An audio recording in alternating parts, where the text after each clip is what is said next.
రాజ్యాంగం ఎంత భయంకరమైనటువంటి ప్రమాదంలో ఉందో, దేశంలో ఎంత దారుణమైన పరిస్థితులు కనిపిస్తున్నాయో బహిరంగానే ఇవాళ వందలాది లక్షలాది మంది మీడియా సమావేశంలో లైవ్ ప్రసారాల ద్వారా ఇవాళ సోషల్ మీడియా ద్వారా ఈ నాయకులు భారత రాజ్యాంగాన్ని మార్చేస్తున్నటువంటి భయమైనటువంటి నినాదము ఇవాళ ప్రచారం చేస్తున్నప్పటికీ ఇవాళ భారతదేశంలో 140 కోట్ల మంది ప్రజలు ఏం చేస్తున్నారు, 140 కోట్ల మంది ప్రజల ఆలోచన ఏ విధంగా ఉంది, ఎందుకు ఇంత భయంకరమైనటువంటి మాటలు ఇంత మీడియా సమావేశాలు కానీ బహిరంగ సమావేశాలు మాట్లాడుతున్నటువంటి వ్యక్తులు కూడా మనం ఇక్కడ చూస్తున్నాం. రాజ్యాంగ మార్పు రాక్షసుల కుట్ర ఎంత భయంకరంగా ఉందో మనం చూస్తున్నాం. రాజ్యాంగ మార్పు ప్రధానంగా పెట్టుకున్నారు బీజేపీ వాళ్ళు. రాజ్యాంగ మార్పు ఎందుకు పెట్టుకున్నారు, రాజ్యాంగ మార్పు ఎందుకోసం జరుగుతుంది, రాజ్యాంగ మార్పు ఎందుకోసం చేస్తున్నారంటే బాబాసాహెబ్ అంబేద్కర్ ఇక్కడ ఉన్నటువంటి బీజేపీకి బాబాసాహెబ్ అంబేద్కర్ అంటే ఎప్పటికీ నచ్చదు. బీజేపీకి బాబాసాహెబ్ అంబేద్కర్ నచ్చకపోవడం వల్ల ఇవాళ వీళ్ళు చేసేటువంటి బలమైన మార్పు ఏం చేస్తున్నారంటే బీజేపీ మొదటి స్టెప్ తీసుకునేది ఏంటంటే రాజ్యాంగ మార్పు మాత్రమే. రాజ్యాంగ మార్పు ఏ విధంగా తీసుకుంటుందంటే బీజేపీ వచ్చే అటువంటి ఆలోచన, బీజేపీ ఒకవేళ భారతదేశంలో 140 కోట్ల మంది ఇలా భారతీయులు ఉంటే ఈ 140 కోట్ల మంది భారతీయులు ఓన్లీ మోడీకి ఈ 140 కోట్ల మందికి భారతీయులు ఉన్నప్పుడు మన భారతదేశంలో ఈ దేశ ప్రధాని ఓన్లీ ఎవరికి దేశ ప్రధాని ఎవరికి ప్రధాని అంటే ఓన్లీ హిందువులకేనా, ఎవరికైనా ప్రధాని అంటే ఓన్లీ హిందూ వాళ్ళకి మాత్రమే. అయితే ఈ దేశంలో ఇక మిగతా కులాలు ఏం కావాలి, మిగిలిన కులాలు ఎక్కడికి పోవాలి? ఇక్కడ ఉన్నటువంటి ఈ సెక్యులరిజం అనేటువంటి చెప్పినటువంటి నినాదంలో ఇవాళ 140 కోట్ల మంది భారతీయులు ఈ దేశ ప్రధాని ఎవరికి అంటే ఓన్లీ హిందువులకే అనుకుంటే మరి క్రైస్తవులు ఎక్కడ పోవాలి, సిక్కులు ఎక్కడ పోవాలి, బుద్ధిస్టులు ఎక్కడ పోవాలి, ముస్లింలు ఎక్కడ పోవాలి, మిగిలినటువంటి మతాలకు సంబంధించినటువంటి వాళ్ళందరూ ఎక్కడికి పోవాలి, వాళ్ళ వ్యక్తిత్వం, వాళ్ళ ఆలోచన, వాళ్ళ మతాలు, వాళ్ళ సిద్ధాంతాలు ఎక్కడ కలవాలి, ఎక్కడ ఏ గంగలు కలిసిపోతే ఏం చేస్తారు? ఇవాళ ఉన్నటువంటి దేశ ప్రధాని 140 కోట్ల మంది దేశ ప్రధాని ఓన్లీ హిందువులకే అనుకుంటే మిగిలిన వాళ్ళు ఎక్కడికి పోవాలి? ఎంత భయంకరమైన ప్రమాదం ఉంది. ఈ అన్నిటికీ తట్టుకొనే భారత రాజ్యాంగం ఉంది మనకు. భారత రాజ్యాంగం బాబాసాహెబ్ అంబేద్కర్ మనకు రాసినటువంటి బలమైన ఆయుధము ఇక్కడ రాసిచ్చిండు బాబాసాహెబ్ అంబేద్కర్ గారు. ఈ రాజ్యాంగాన్ని మార్చడానికి కోసం ఎన్ని కుట్రలు వేస్తున్నారు. ఈ రాజ్యాంగాన్ని దృష్టిలో పెట్టుకొని ఇవాళ మింగుడు పడకుండా ఆర్ఎస్ఎస్ 100 ఏళ్ల చరిత్ర కలిగినటువంటి ఆర్ఎస్ఎస్ను ఇవాళ ఆర్ఎస్ఎస్ 100 సంవత్సరాలు అవుతున్నటువంటి నేపథ్యంలో ఈ ఆర్ఎస్ఎస్ ఆవిర్భావ దినోత్సవాలకు సంబంధించి భారత రాజ్యాంగాన్ని మార్చాలని పెద్ద కుట్ర జరుగుతుంది. ఈ కుట్రలో భాగంగానే ఈ రాజ్యాంగము దీన్ని నిరంతరం తెరపై తీసుకొచ్చేటువంటి ప్రయత్నం చేస్తున్నారు. భారత రాజ్యాంగం ఏదైతుందో ఆర్ఎస్ఎస్ 100 సంవత్సరాలు అవుతున్న తరుణంలో ఈ ఆర్ఎస్ఎస్ సంబంధించినటువంటి అంశాన్ని తెరపై తీసుకొస్తూ ఆర్ఎస్ఎస్ సిద్ధాంతాల భాగంగా ఇవాళ ఉన్నటువంటి 140 కోట్ల మంది 140 కోట్ల మంది ఈ భారతీయుల్లో ఇక్కడ ఉన్నటువంటి భారత రాజ్యాంగాన్ని ఏ విధంగా మార్స్తే బాగుంటుంది, ఈ రాజ్యాంగాన్ని మార్చి ఏం చేయాలంటే మనుస్మృతి రాజ్యాంగాన్ని తీసుకురావాలి. ఈ మనుస్మృతి రాజ్యం తీసుకొచ్చిన తర్వాత ఇవాళ ఎక్కడైతే ఇవాళ రామ మందిరాలు నిర్మించిందో, ఎక్కడైతే హిందూ భావజాలం ఉందో, ఎక్కడైతే వారణాసిలో కాశీ లాంటి ప్రదేశాలు ఉన్నాయో ఆ ప్రదేశాలను ఇవాళ విస్తరింపజేసి ఇక్కడ ఉన్నటువంటి ఎస్టీ బీసీ ఓబీసీ మైనార్టీ ఈ కులాలను లేకుండా చేసేటువంటి కుట్ర జరుగుతుంది. ఈ కులాలనే లేకుండా చేసే కుట్ర జరుగుతుంది. ఈ కులాల్లో ఉన్నటువంటి వ్యక్తులు ఇవాళ హిందువులు కాదా? ఈ కులంలో ఉన్నటువంటి వ్యక్తులు, ఈ మతంలో ఉన్నటువంటి వ్యక్తులు, ఈ సామాజిక వర్గానికి సంబంధించిన వ్యక్తులు ఇక్కడ ఉన్నటువంటి 140 కోట్ల మంది భారతీయులు కాదా? నేను సూటిగా ప్రశ్నిస్తున్నాను. చాలామంది లైవ్ చూసే వాళ్ళు షేర్ చేసుకోండి. ఇక్కడ ఉన్నటువంటి ఎస్సీ ఎస్టీ ఓబీసీ బీసీ మైనార్టీలు ఇక్కడ ఉన్నటువంటి 140 కోట్ల మందికి వీళ్ళు సంబంధించిన వాళ్ళు కాదా? వీళ్ళు ఏ దేశం నుంచి వచ్చారు? ఈ దేశం వీళ్ళది కాదా? వీళ్ళు ఈ భారతీయులు కాదా? వీళ్ళకి ఇక్కడ సర్వోమాధికారం లేదా? ఈ ఆర్టికల్స్ వాళ్ళకి పనికిరావా? ఈ రాజ్యాంగం వాళ్ళకి పనికిరావా? ఇవాళ ఉన్నటువంటి హిందూ అనేటువంటి వ్యక్తులు, ఇవాళ ఎస్సీ ఎస్టీ ఓబీసీ మైనార్టీలో ఉన్నటువంటి వ్యక్తులు ఇలా హిందువులు కాదా? వీళ్ళకి దేవుళ్ళు తెలియదా? రాముని ఇష్టపడే వాళ్ళు లేరా? కృష్ణుని ఇష్టపడే వాళ్ళు లేరా? ఇలా ఉన్నటువంటి వెంకటేశ్వర స్వామిని ఇష్టపడలేరా? ఆంజనేయ స్వామిని ఇష్టపడలేరా? సాయిబాబాని ఇష్టపడే వ్యక్తులు లేరా? ఇలా ఉన్నటువంటి 140 కోట్ల మంది సురాకోట్ల దేవతలు ఉన్నటువంటి ఆ దేవతలు వీళ్ళందరూ ఇష్టపడలేరా? ఇలా ఎంతో మంది ఎన్నో దేవులను మొక్కేటువంటి వ్యక్తులు ఉన్నారు. మరి వాళ్ళందరూ హిందువులు కాదా? ఇవాళ హిందువులు వాళ్ళందరూ కదా. మరి ఎస్సీ ఎస్టీ బీసీ మైనార్టీ ఈ రిజర్వేషన్ తీసేస్తాం, మైనార్టీ రిజర్వేషన్ మొత్తం బహిర్గతంగా చేస్తున్నారు, మైనార్టీ రిజర్వేషన్ మొత్తం తీసేస్తాం, మైనార్టీ రిజర్వేషన్ ఫస్ట్ మొట్టమొదటిసారి తీసేస్తామని బహిరంగానే చెప్తున్నటువంటి వ్యక్తులు ఇలా రాజ్యాంగ ఉల్లంఘన కాదా? ఎవరికి సంకేతం ఇస్తున్నట్టు, ఎవరి మనోభావాలు దెబ్బతీస్తున్నట్టు, ఎవరిని నిజంగా ఉసిగొల్పుతున్నట్టు, ఏ రాజ్యాంగం అయితే మీకు స్పష్టంగా చెప్పిందో ఆ రాజ్యాంగానికి ఎంత భయంకరమైన ప్రమాదం ఉందో ఇప్పటికైనా మనం అర్థం చేసుకోకపోతే, ఇప్పుడైనా మన కళ్ళు తెరిచి ఆలోచించకపోతే సమాజానికి మీరు ఇచ్చేటువంటి సందేశం ఏముంది? ఇలా సమాజం ఎడిపోతుంది. ఇలా సమాజంలో ప్రశ్నించేటువంటి గొంతుకలు ఇలా ఉన్నటువంటి మీడియా సంస్థలు ఇలా ప్రశ్నించలేకపోతే, ఇలా మాట్లాడకపోతే రాబోయే రోజులలో ఈ జనరేషన్కి ఏం సందేశం ఇచ్చినట్టు? మీరు ఇలా ఇంత అహంకారంగా మాట్లాడుతున్నంటే మీకు ఇచ్చిన ఓటే కదా. ఇవాళ ఈ రాజ్యాంగాన్ని మార్చేస్తాం, ఇవాళ 140 కోట్ల మంది మనోభావాలు దెబ్బతింటాం అంటే మీకు ఇచ్చినటువంటి బలమైన ఆయుధం ఏంది? ఈ రాజ్యాంగమే కదా. ఈ రాజ్యాంగం చేపట్టే కదా ఇవాళ మీరు సీఎంలు పిఎంలు ఇలా మంత్రులు ఏంటంటే ఈ రాజ్యాంగం ఎవరు రాశారు? ఈ రాజ్యాంగం రాయడానికి ఎంత ఇబ్బంది పడ్డారు? ఈ రాజ్యాంగాన్ని మార్చేసేటువంటి కుట్ర చేస్తున్నారు. ఈ రాజ్యాంగాన్ని 100 ఏళ్ల చరిత్రలో ఇవాళ నువ్వు వచ్చినటువంటి 10 సంవత్సరాల పరిపాలనలో ఇవాళ భారత రాజ్యాంగం ఉన్నటువంటి భారత రాజ్యాంగాన్ని మార్చేస్తాము, ఇలా చాప కింద నీరులాగా ఈ రాజ్యాంగాన్ని మార్చేస్తే జీవితాలు మారిపోతాయి. ఈ రాజ్యాంగాన్ని మీరు ఒప్పుకోకపోతే ఇలా ఉన్నటువంటి భయంకరమైన పరిస్థితి రాబోతుందని ఇలా మీ ఒత్తిడి వల్ల ఇలా రాజ్యాంగాన్ని అడ్డం పెట్టుకొని ఇలా మనస్మృతిని తెరపై తీసుకొస్తూ ఇలా ఉన్నటువంటి రామ మందిర నిర్మాణం చేయడం జరిగింది. రామ మందిరంతో పాటు ఇలా దేవులను ఇలా తెరపై తీసుకురావడం జరిగింది.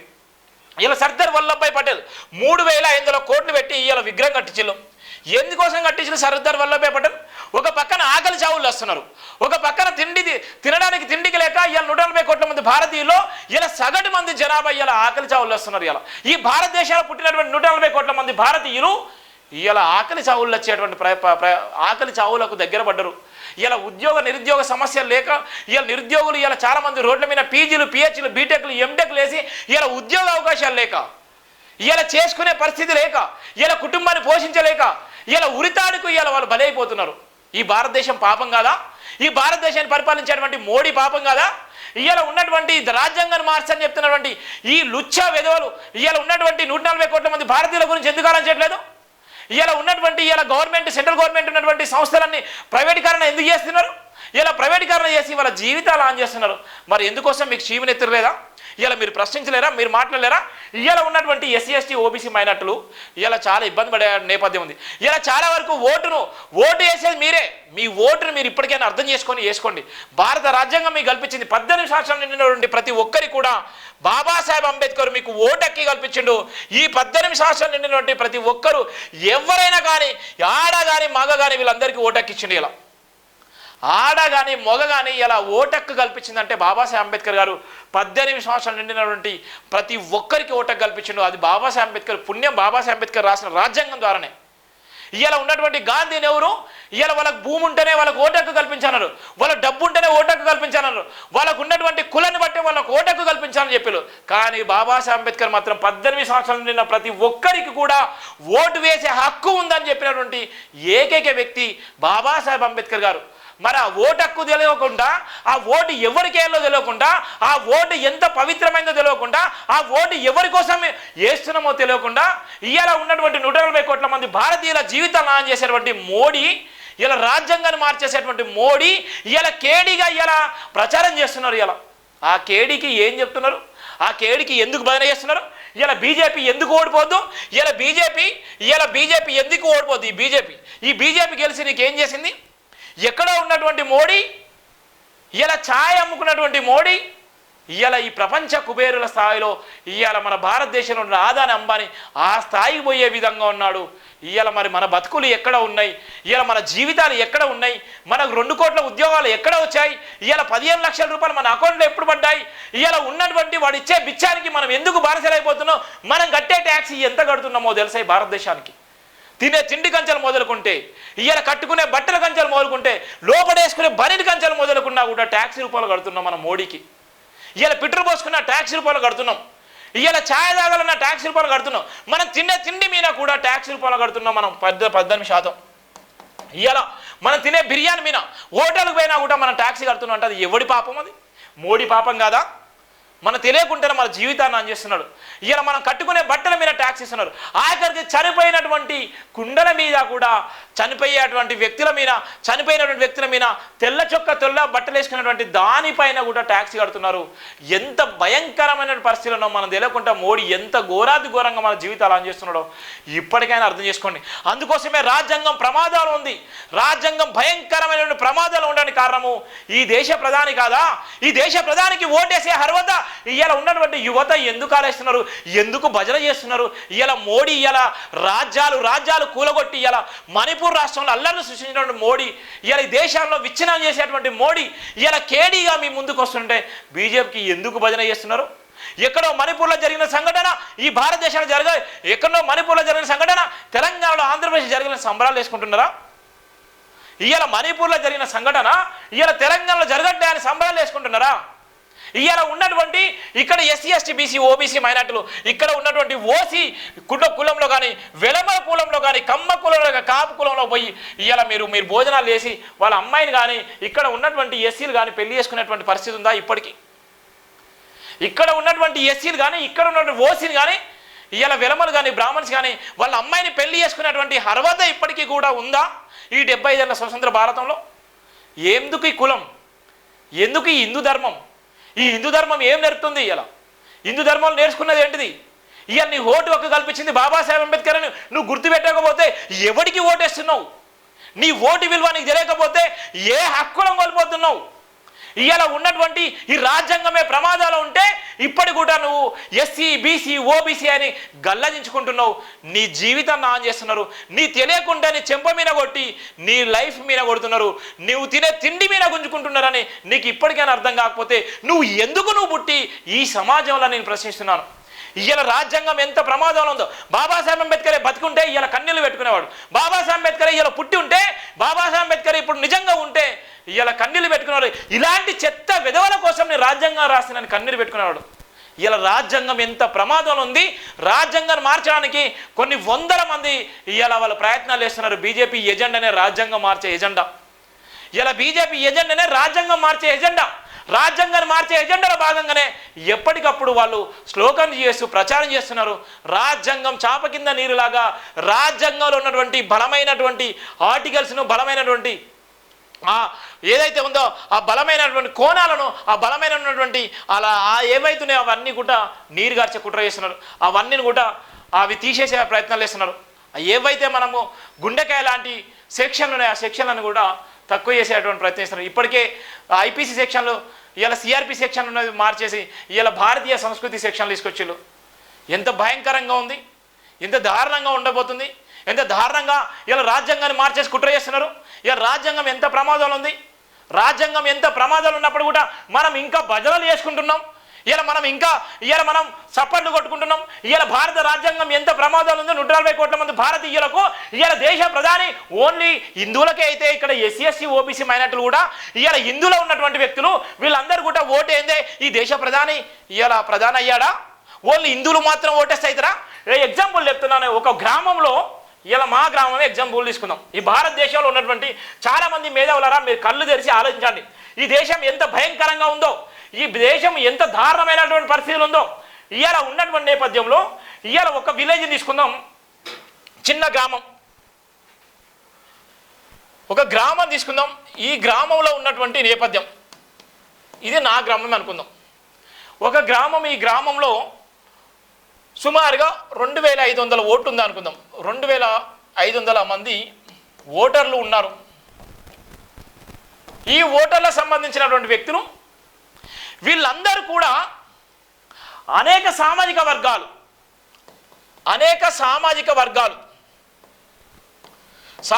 వర్గాలకు సంబంధించిన వాళ్ళు ఉన్నారు. అనేక సామాజిక వర్గాలకు సంబంధించిన వాళ్ళు ఉన్నారు. ఈ సామాజిక వర్గాలకు సంబంధించి ఇందులో హిందువులు ఉన్నారు, క్రిస్టియన్స్ వాళ్ళు ఉన్నారు, బుద్ధిస్టులు ఉన్నారు, ముస్లింలు ఉన్నారు, సిక్కులు ఉన్నారు, వేరే కమ్యూనిటీ సంబంధించిన అదర్ కమ్యూనిటీ సంబంధించిన వాళ్ళు వీళ్ళు ఉన్నారు. ఈ 2500 మంది ఓటర్లలో ఈ భారతదేశంలో ఈ 140 కోట్ల మందికి సంబంధించిన వాళ్ళు కాదా?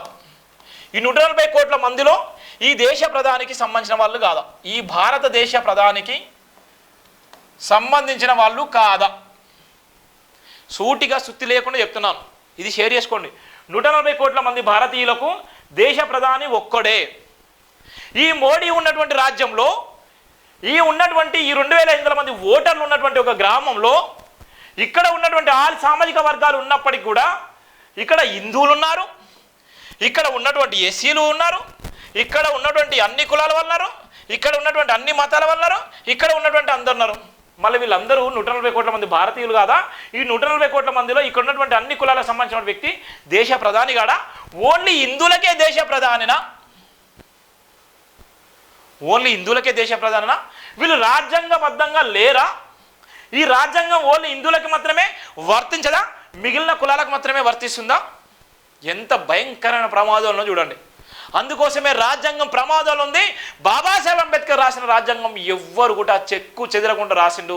ఇంకా 1000 ఏళ్ళు వచ్చినా దాన్ని ముట్టుకునే దమ్ము ధైర్యం ఉండదు. కానీ ఇవాళ చెప్పకనే ఇవాళ మన జీవితాలను, మనకున్నటువంటి ఏదైతే రాజ్యాంగాన్ని, ఆ విలువలను, ఆ మాటలను రోజుకు వక్రీకరిస్తూ ఇవాళ మాట్లాడుతూ రాజ్యాంగం ప్రమాదాలు నెట్టబడుతున్నటువంటి ప్రయత్నం చేస్తున్నారు.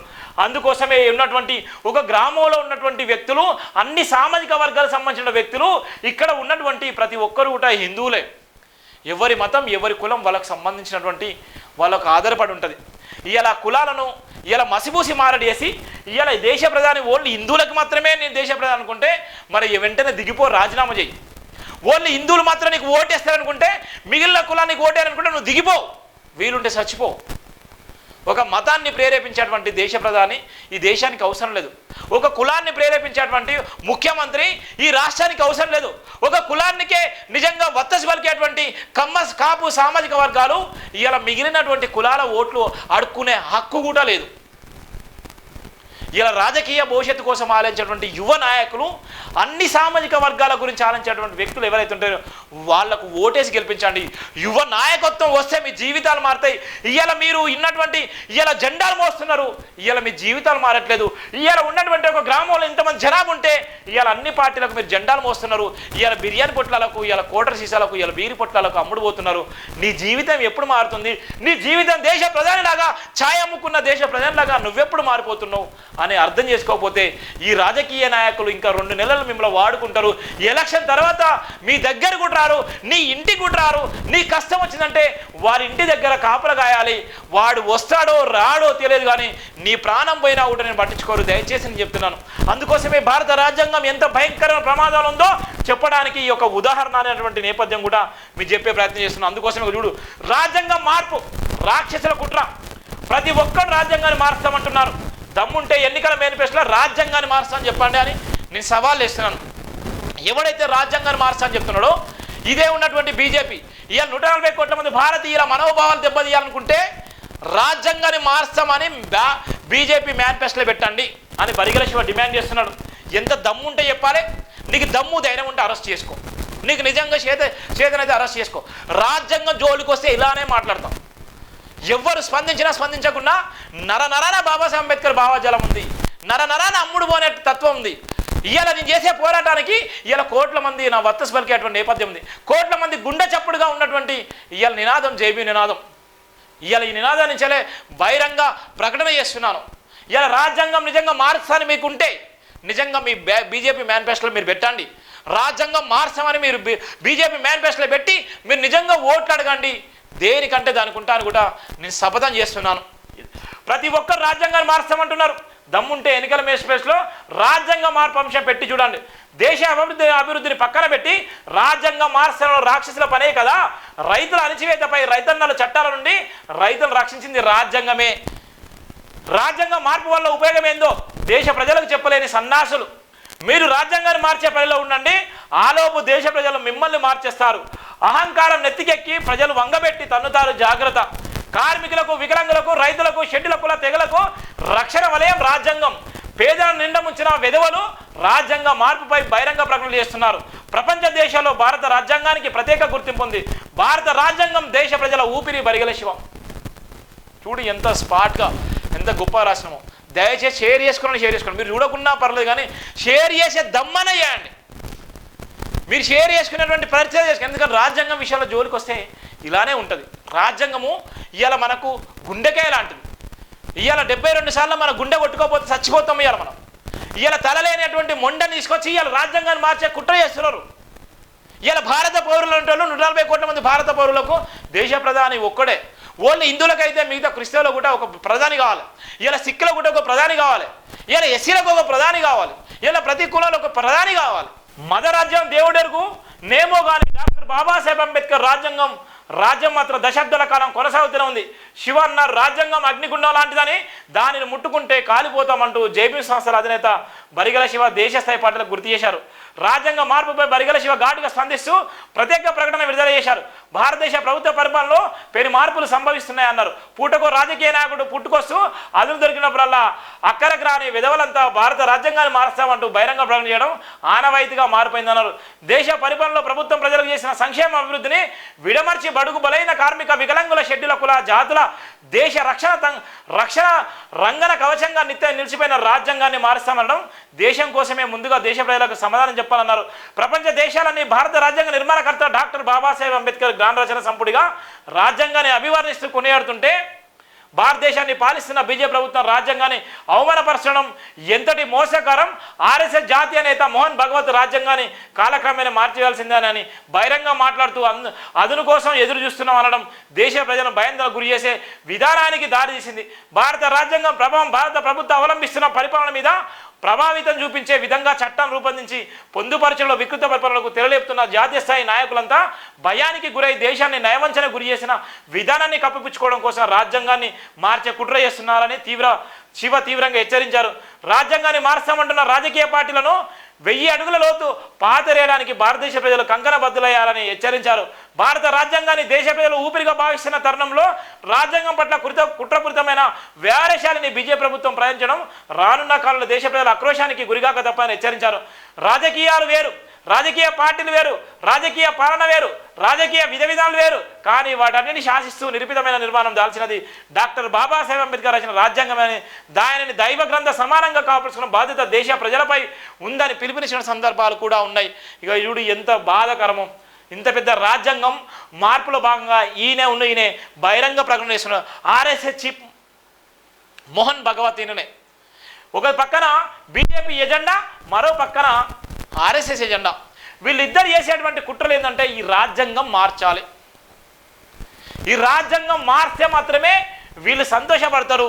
ఈ రాజ్యాంగ మార్పు ఎవరి వల్ల సాధ్యం అంటే వీళ్ళ వల్ల సాధ్యం అన్నటువంటి నేపథ్యంలో ఒక పక్కన ఇక్కడ ఆర్ఎస్ఎస్ ఎజెండా, మరో పక్కన బీజేపీ ఎజెండా, ఇద్దరు తోడు దొంగల్లాగా ఈ రాజ్యాంగాన్ని మార్చే కుట్ర చేస్తున్నారు.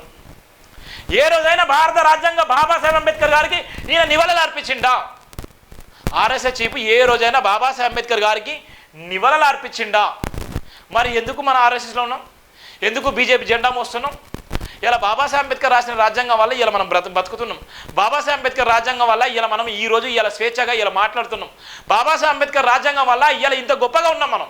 ఈ రాజ్యాంగంలో ఇలా గౌరవించాలని వీళ్ళు ఎందుకు ఇలా ఆర్ఎస్ఎస్ బీజేపీని ఇంకా భుజాల మోసుకుంటున్నారు? కొంతనన్నా మీకు అనిపిస్తలేదా?